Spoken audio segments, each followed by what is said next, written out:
नमस्कार, ये आकाशवाणी पटना है। अब आप धर्मेंदु प्रियदर्शी से प्रादेशिक समाचार सुनिए। पहले मुख्य समाचार। राजधानी पटना सहित पूरे प्रदेश में कड़ाके की ठंड, 4.3 डिग्री सेल्सियस तापमान के साथ गया आज प्रदेश का सबसे ठंडा स्थान रहा। भाजपा के वरिष्ठ नेता और केंद्रीय मंत्री रविशंकर प्रसाद ने विपक्षी दलों पर कृषि कानून को लेकर घटिया राजनीति करने का आरोप लगाया। केंद्र सरकार ने लोगों से कोविड वैक्सीन उपलब्ध होने के बाद भी कोरोना संक्रमण से बचने के लिए सभी एहतियाती उपाय करने की सलाह दी। और मुख्यमंत्री नीतीश कुमार ने कहा, भागलपुर के बेहपुर के गुआरीडीह में पुरातात्विक अवशेषों के संरक्षण के लिए कोसी की धार को मोड़ा जाएगा। बुलेटिन की शुरुआत इस संकल्प के साथ। कोविड-19 महामारी के खिलाफ देश एकजुट होकर लड़ रहा है। आप भी हमारे साथ सुरक्षा और बचाव के 3 आसान एहतियाती उपायों का संकल्प लें। कोविड-19 से बचाव और सुरक्षित रहने के 3 उपाय। मास्क लगाएं, 2 गज दूरी है जरूरी, सुरक्षित दूरी रखें, हाथ और मुंह साफ रखें। अब समाचार विस्तार से। देश के उत्तरी भागों में हो रही बर्फबारी से राजधानी पटना सहित प्रदेश के अधिकांश जिलों में कड़ाके की ठंड पड़ रही है। मौसम विज्ञान केंद्र पटना के अनुसार अगले 2 दिनों तक शीतलहर की स्थिति बनी रहेगी। बर्फीली ठंड और शीतलहर ने समूचे प्रदेश को ठिठुराया है। प्रदेश में गया 4.3 डिग्री सेल्सियस के साथ सबसे ठंडा स्थान रहा। प्रदेश के अधिकतर शहरों का न्यूनतम तापमान 6 से 9 डिग्री सेल्सियस के बीच रिकॉर्ड किया गया। पूर्वी एवं दक्षिण पूर्वी हवा का प्रभाव अगले 2 दिनों तक बिहार राज्य में शुरू हो गया है। उसके बाद फिर पश्चिमी और उत्तर पश्चिमी हवा का प्रभाव शुरू हो जाएगा एवं एक पश्चिमी विक्षोभ सक्रिय हो रहा है, जिसके चलते ठंड भरी पछुआ हवाओं में कमी आ सकती है। इन दोनों सिस्टम के प्रभाव से आने वाले 24 से 48 घंटों में मौसम शुष्क बने रहने का पूर्वानुमान है। कोहरे के प्रकोप से राज्य के अधिकांश भागों में दृश्यता में कमी आई है, जिससे ट्रेनों और विमानों की आवाजाही पर भी असर पड़ रहा है। जिला प्रशासन की ओर से विभिन्न चौक चौराहों पर अलाव की व्यवस्था की गई है। वहीं प्रशासन और विभिन्न सामाजिक संस्थाओं की ओर से खुले आसमान के नीचे जीवन बसर कर रहे गरीबों के बीच कंबल का वितरण भी किया जा रहा है। कृषि कानूनों के बारे में लोगों को जागरूक करने के लिए भाजपा की ओर से आज पटना सहित प्रदेश के विभिन्न स्थानों पर जन संवाद कार्यक्रम का आयोजन किया गया। केंद्रीय मंत्री रविशंकर प्रसाद ने पटना साहिब विधानसभा क्षेत्र में जन संवाद किया। इस अवसर पर श्री प्रसाद ने कहा कि किसानों के उज्जवल भविष्य के लिए इन कृषि सुधारों का बहुत महत्व है। उन्होंने जोर दिया कि न्यूनतम समर्थन मूल्य को मजबूती से चालू रखा जाएगा। इस अवसर पर स्थानीय विधायक नंदकिशोर यादव ने भी लोगों को संबोधित किया। वहीं केंद्रीय गृह राज्य मंत्री नित्यानंद राय ने वैशाली जिले में जन संवाद को संबोधित करते हुए विपक्षी पार्टियों पर आरोप लगाया कि उन्होंने आज तक किसानों के हित में कोई कार्य नहीं किया है। 70 वर्षों में कौन ऐसी व्यवस्था की थी 65 वर्षों में कांग्रेस वालों ने, जिससे किसानों की चेहरे पे खुशियां आई हो? कौन कांग्रेस वाले, कम्युनिस्ट वाले ने और राजद वालों ने कौन सा ऐसा काम किया जो किसानों के हित में है? इधर पश्चिमी चंपारण जिला के नरकटियागंज में भाजपा के प्रदेश अध्यक्ष संजय जायसवाल और उप मुख्यमंत्री रेणु देवी, मधुबनी में पूर्व मंत्री और विधायक विनोद नारायण झा, फारबिसगंज में स्थानीय सांसद प्रदीप कुमार सिंह और विधायक विद्यासागर केसरी तथा भोजपुर जिले के बड़हरा में स्वास्थ्य मंत्री मंगल पांडेय ने पार्टी कार्यकर्ताओं और आम लोगों को कृषि कानूनों की उपयोगिता के बारे में जानकारी दी। प्रदेश में कोरोना महामारी से स्वस्थ होने वालों की दर बढ़कर 97% से अधिक हो गई है। अब तक 2,40,915 मरीज इस महामारी से मुक्त हो चुके हैं। वर्तमान में कोविड-19 के सक्रिय मरीजों की संख्या 4,976 है। स्वास्थ्य विभाग के आंकड़ों के अनुसार पिछले 24 घंटों के दौरान प्रदेश में कोविड-19 के 599 नए मामले सामने आए हैं। पटना में सबसे अधिक 253 मामलों की पुष्टि हुई है। वहीं सारण में 36, मुजफ्फरपुर में 35, लखीसराय में 26 और बेगूसराय में 25 मामले सामने आए हैं। वहीं अन्य जिलों से भी पॉजिटिव मामलों की पुष्टि हुई है। देश में कोविड-19 से स्वस्थ होने वालों की दर 95% से अधिक हो गई है। पिछले 24 घंटों में 29,000 से अधिक कोविड रोगी स्वस्थ हुए हैं। स्वास्थ्य मंत्रालय के अनुसार स्वस्थ होने वालों की कुल संख्या बढ़कर 95,80,000 हो गई है।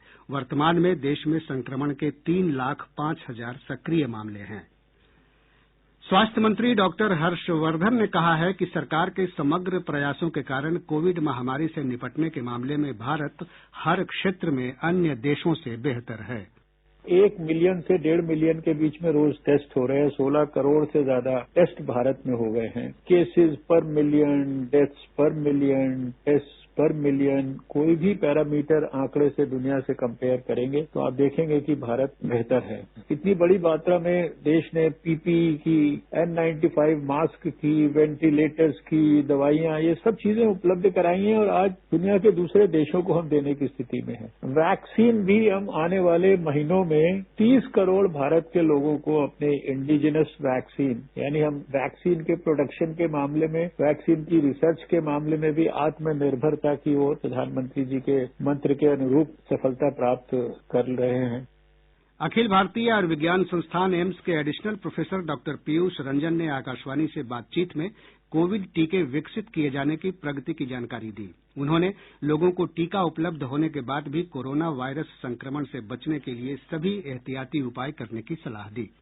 Over the period of 9 month covid में हमारी जानकारी बदलती रही, लोगों के नैरेटिव्स बदलते रहे। पहले हमें जानकारी नहीं था, हम प्रोटेक्शन के लिए बहुत ज्यादा रिसर्च कर रहे थे, बातें कर रहे थे। फिर बाद में ट्रीटमेंट मॉडलिटी के बारे में बात हुई। वैक्सीन के बारे में चिकित्सा जगत की एक बहुत बड़ी उपलब्धि होगी कि अगर ये वैक्सीन जो है 100% प्रोटेक्शन और ये सारी चीजें हो जाएं। लेकिन वैक्सीन के लेने से पहले, वैक्सीन के लेने के दौरान और वैक्सीन के लेने के बाद भी जो सबसे बड़ा वैक्सीन है वो आपका संयम और सतर्कता है। आपको प्रोटेक्टिव मेजर्स बराबर बनाए रखना है और इसमें किसी भी तरह की कोई कोताही नहीं बरतनी है। कोरोना महामारी के बीच बिहार में विधानसभा चुनाव के सफल आयोजन ने अन्य राज्यों के लिए उदाहरण प्रस्तुत किया है। निर्वाचन आयोग ने राज्य के मुख्य निर्वाचन पदाधिकारी HR श्रीनिवास और स्वास्थ्य विभाग के प्रधान सचिव प्रत्यय अमृत को अगले साल अन्य राज्यों में होने वाले चुनाव के लिए अधिकारियों और कर्मियों को प्रशिक्षण देने की जिम्मेदारी सौंपी है। दोनों पदाधिकारी पश्चिम बंगाल, तमिलनाडु, असम और पुडुचेरी में होने वाले चुनाव में अधिकारियों के साथ अपने अनुभव भी साझा करेंगे। प्रादेशिक समाचार आप आकाशवाणी पटना से सुन रहे हैं। मुख्यमंत्री नीतीश कुमार ने कहा है कि नवगछिया के बेहपुर स्थित गुआरीडीह गांव में मिले पुरातात्विक अवशेषों को संरक्षित करने के लिए कोसी की धार को मोड़ा जाएगा। मुख्यमंत्री आज भागलपुर के गुआरीडीह में पुरातात्विक अवशेषों का अवलोकन करने के बाद संवाददाताओं से बातचीत कर रहे थे। मुख्यमंत्री ने कहा कि धार में परिवर्तन के बाद इस इलाके में कटाव की समस्या भी समाप्त हो जाएगी। उन्होंने कहा कि पुरातत्व विभाग और जल संसाधन विभाग की पूरी टीम लगभग 2500 साल पुराने इस ऐतिहासिक स्थल का उत्खनन कर अवशेषों को खोजेगी। श्री कुमार ने कहा कि पुरातत्व विभाग की टीम ने एक प्रारंभिक रिपोर्ट सौंपी है, जिसके आधार पर आगे की कार्रवाई के लिए विभाग को निर्देश दिए गए हैं। इस अवसर पर जल संसाधन मंत्री विजय कुमार चौधरी, प्रमंडलीय आयुक्त वंदना किनी, जिलाधिकारी प्रणब कुमार और नवगछिया के पुलिस अधीक्षक स्वप्ना जी मेश्राम के साथ अन्य अधिकारी मौजूद थे।